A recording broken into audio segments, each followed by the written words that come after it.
Welcome back to the deep dive. Today, we're diving into something you guys sent us a ton of articles on, AI impersonation. Um, Kind of feels like we're stepping into a sci-fi movie, but it's real and it's happening now. Yeah, for sure. And I mean, the impact of this, it's huge, both, good and bad. We're going to try to break down this crazy world. Using the articles you sent, we're going to figure out how this tech actually works, what could happen, and most importantly, how to protect yourself. From what I'm seeing here, we've got like a warning from the FTC, the Federal Trade Commission, right? Right. And then some pretty deep analysis from cybersecurity experts. Oh, and even a couple of real-world stories Oh, that show how this is like playing out in some pretty unexpected ways. it's a fast-moving world out there. And even for us, the people working in it, we're like constantly blown away by how fast it's moving. And well, sometimes a little freaked out by how it could be used for, bad stuff. Yeah, the FTC seems really worried about scams that use AI. They're even thinking about like new rules to deal with this whole thing. Yeah, they're seeing more and more cases where AI is being used to, like, trick people for money. One that really got to me was this woman who got a voicemail. It sounded exactly like her grandson, begging for bail money. Turned out to be, like, a really clever AI scam. Oh, wow. That's scary. I mean, I could see how someone would fall for that, especially if they were, freaking out. So does that mean anyone could steal our voices? It's way easier than you think. The tech for cloning voices has gotten so good, you just need a few minutes of someone talking to make a copy that sounds just like them. So besides voices, what other ways is AI being used to, impersonate people? Well, we've got deepfakes. Those are videos that are changed to make it look like someone is saying or doing something they never did. Like there was this case recently where a deepfake video almost ruined a politician's campaign. It made it look like he was saying all this crazy stuff. Right. It was debunked, but the damage was already done. Wow. That's messed up. It makes you wonder if you can even trust anything you see or hear anymore. I know, right? And then there's AI phishing emails. They're not just those badly written messages anymore. AI can write emails that are super personalized and convincing. Even careful people can get tricked. Okay, so it's like a triple threat. Voice cloning, deepfakes, and super smart phishing. Feels like something out of Mission Impossible, but like in our everyday lives. And the consequences, they're serious. The FTC isn't just worried about money scams. They're also worried about what it could do to elections, identity theft, even national security. This is getting pretty heavy. Is there any way to tell if you're dealing with an AI impersonation? Like, are there any red flags? Oh, yeah, for sure. One big one is when they try to rush you. Scammers want you to act fast without thinking, like those emails saying your account is about to be shut down unless you click right now. Ugh. Yeah, I've seen those. Straight to the trash. Exactly. Yeah. Also, pay attention to how they're talking. Does it sound a little weird? Like maybe too formal or too casual for the person you think it is? AI messages can sometimes have these little things that give them away. So it's about being super aware of those little things that seem off. Yeah. And this is super important. If you get a message that seems out of character for the person, check it another way. Don't just reply to that message. Call them, send a separate text, whatever. Make sure it's really them. So basically, a healthy dose of suspicion is key in the digital world. But what if, even with all that, someone gets tricked by one of these AI impersonation scams? What should they do? First thing, don't freak out. Take a breath and figure out what happened. Was it money stolen? Was it someone pretending to be them on social media? Knowing what happened helps you figure out what to do next. Okay, so once you know what happened, then what? Report it right away. Yeah. Tell your bank, tell the website where it happened, even the police if you need to. Then lock down your accounts, change passwords, turn on two-factor authentication, that thing where you need a code from your phone to log in, and check your privacy settings. It's like damage control, but for your online life. Two-factor authentication. I know I should have it on everything, but it just seems like such a pain sometimes. I hear ya, but it's seriously worth it. Think of it like insurance for your online stuff.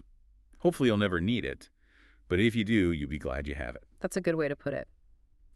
Okay, so we've talked about red flags and what to do if you get targeted, but going through these articles, it looks like these AI scams go beyond just, emails and stuff. The FTC talks about AI making fake ads, even whole websites. So it's not just messages anymore.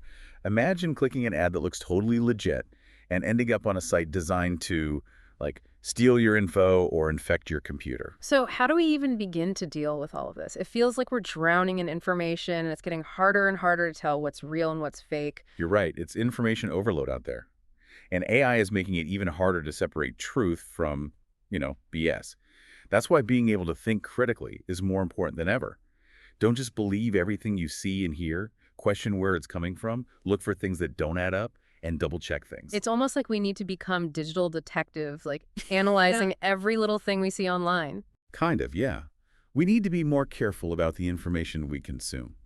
It's not about being suspicious of everything, but about thinking critically and questioning what we see. Okay, so being skeptical is key. But what about those AI chatbots that are popping up everywhere?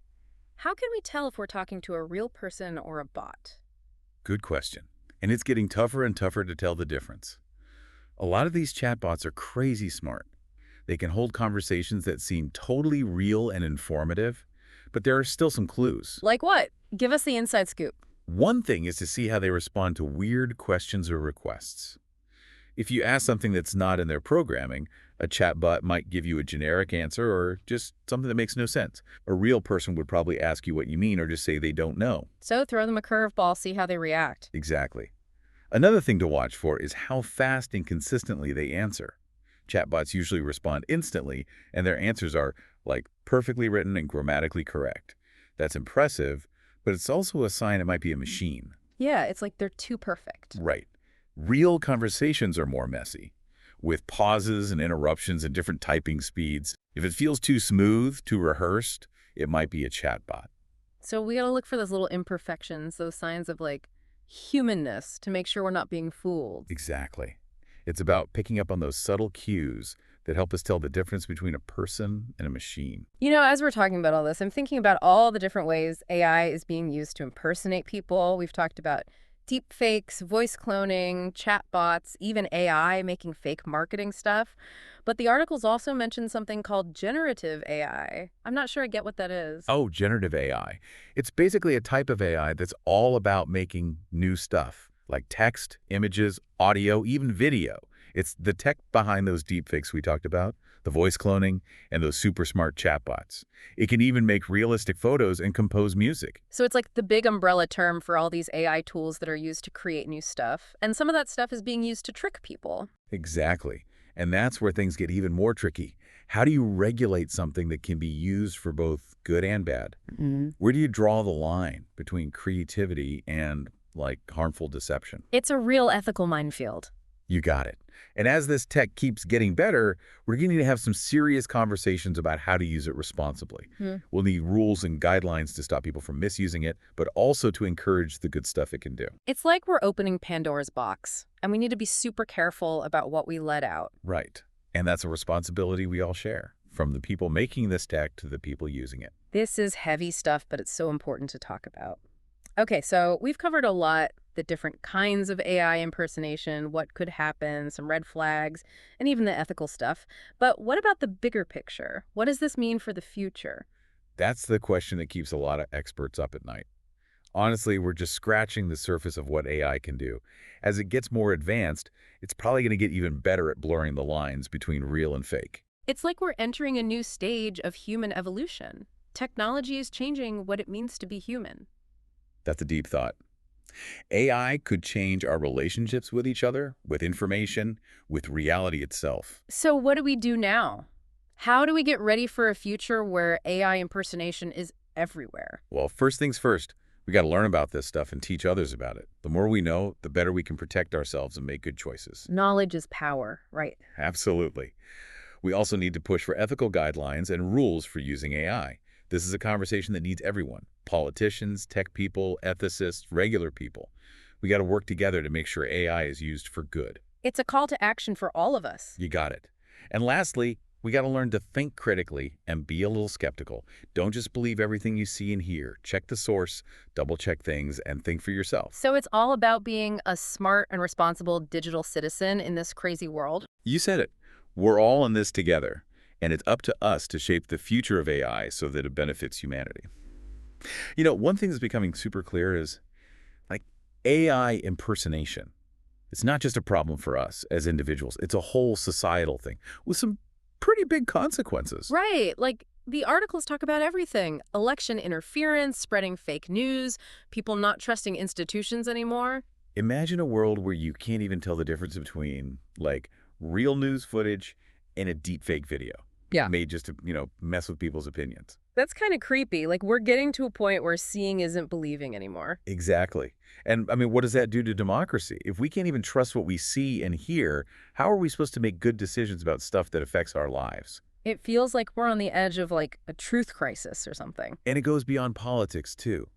Think about what it does to journalism. Reporters are already dealing with fake news, and AI-generated stuff is just making it worse. So what can we do? How do we fight back against all this AI-generated fake news? Well, it's a tough problem. We need a multi-pronged approach. Like, we need to start with media literacy, Hmm. right? We got to teach people how to, actually evaluate information, how to spot manipulation, and how to check if sources are legit. So it's like we need like a whole new set of skills for the digital world. Exactly. And it's not just about individuals being smart about the info they see. Social media platforms, they have a responsibility here, too. Right. But what can they actually do? They're already struggling with misinformation as it is. They need to step up their game, invest in better ways to, detect and remove this AI-generated content, be more upfront about how they're fighting it, and, work with researchers and experts to come up with new strategies. That's a lot to ask. But if we want to keep trusting anything online, it seems kind of essential. Totally. And we can't forget the legal side of things. Huh. The law is having trouble keeping up with how fast this tech is moving. Right. We talked about this a bit earlier, but I'm curious, what kind of laws are they thinking about to deal with this? It's a hot topic everywhere. Some are talking about making deepfakes illegal, unless you have permission. Others want to make existing laws stronger, like for defamation or fraud. But how do you prove someone made a deep fake with bad intentions? And what about, like, free speech? It's a legal minefield, right? It is. And that's exactly why we need to talk about it. We got to find a balance between protecting people from harm and, keeping our basic rights. It's a tough line to walk. And speaking of protection, I want to go back to something we talked about before. What do you actually do if you become a victim of AI impersonation? Right. We talked about reporting the scam and locking down your accounts. But there's more you can do. Like what? Tell me everything. Documentation.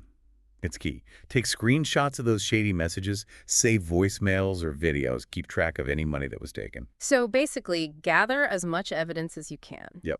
It'll be super helpful if you have to go to the police or fight those charges with your bank. And what about, like, the emotional impact of all this? I imagine it can be pretty rough realizing you've been tricked by someone you thought you could trust. Oh, absolutely. These scams, they can really mess with people's sense of security. It's important to remember it's not your fault if you fall for one of these things. These scammers, they're pros, they play on our emotions, our weaknesses. It's like they're hacking our hearts, not just our computers. Wow. Yeah, that's a really good way to put it.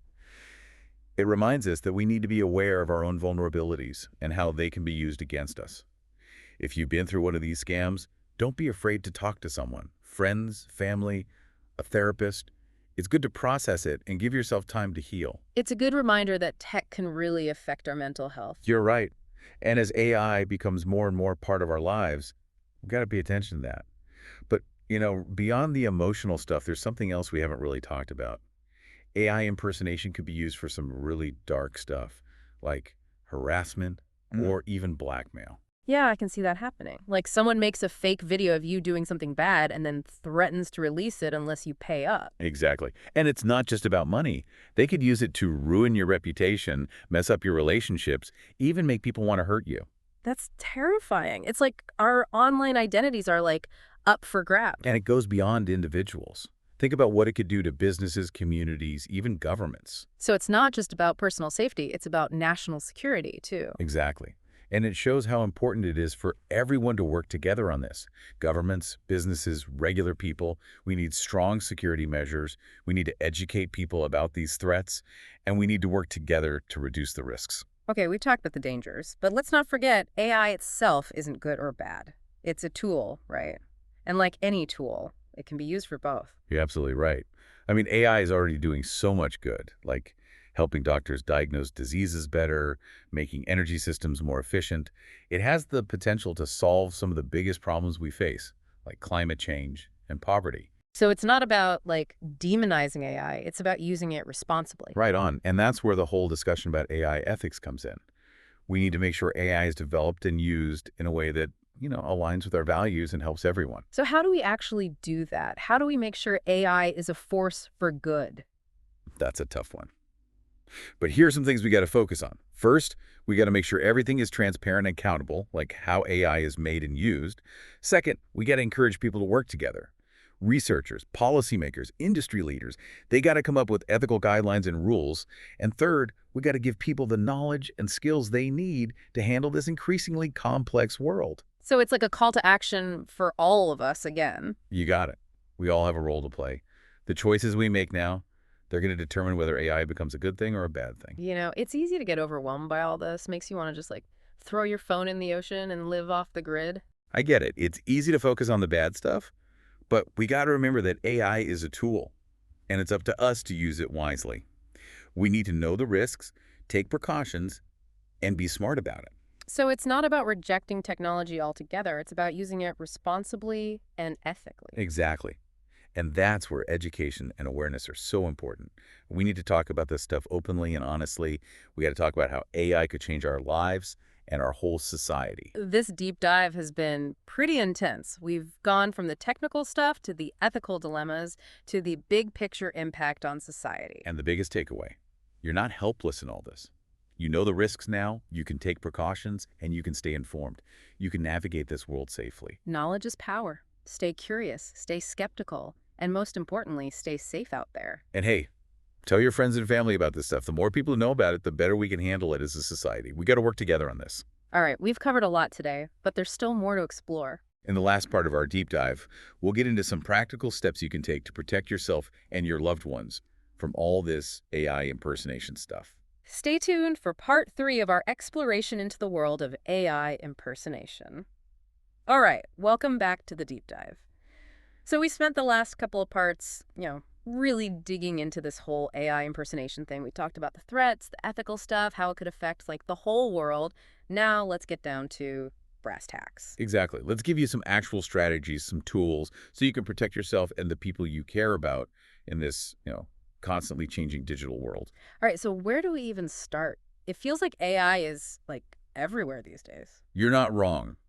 And while that opens up a lot of cool possibilities, it also means we got to be more careful than ever. One of the most basic things you can do is, strengthen your online security. It's like washing your hands, a simple habit that makes a huge difference. Back to basics. But honestly, sometimes we all need that reminder. For sure. So strong, unique passwords for every single account. That's rule number 1. And whenever you can, turn on that two-factor authentication. It's like an extra layer of protection. You need a code from your phone or email to log in.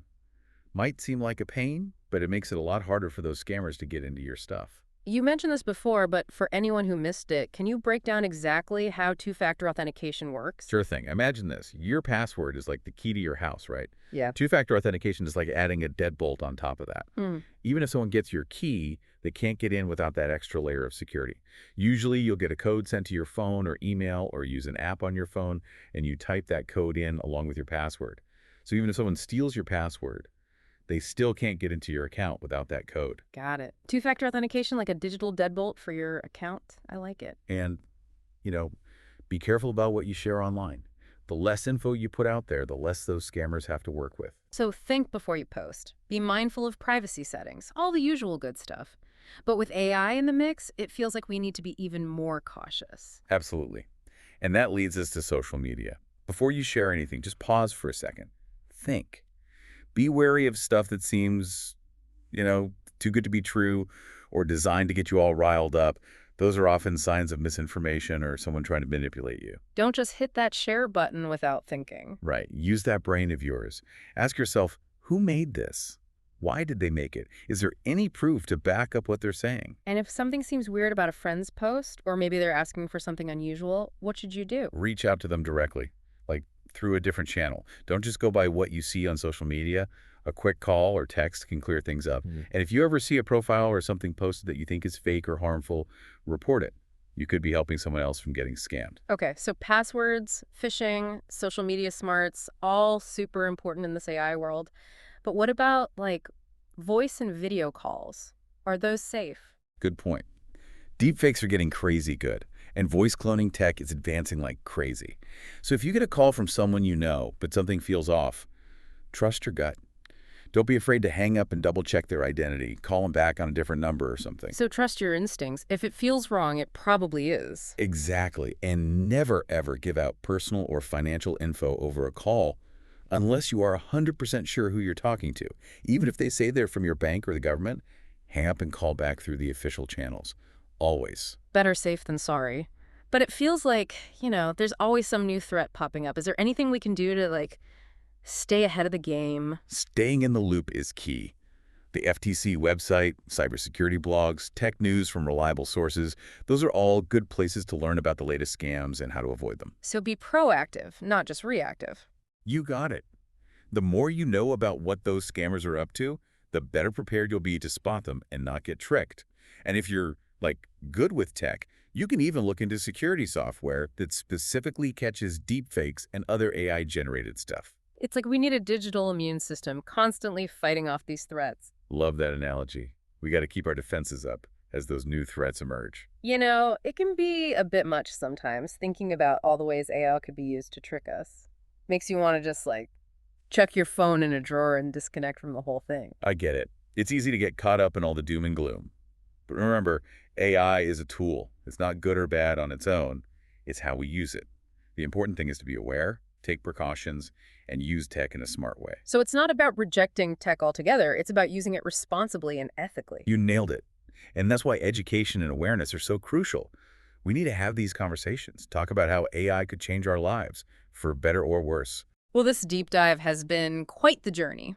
We started with the technical stuff, then got into the ethical questions, and now we're talking about, the impact on society as a whole. And the key takeaway, you have the power to protect yourself. Right. You know the risks, you can take steps to stay safe, and you can stay informed. Knowledge is power, right? Stay curious, stay skeptical, and most importantly, stay safe out there.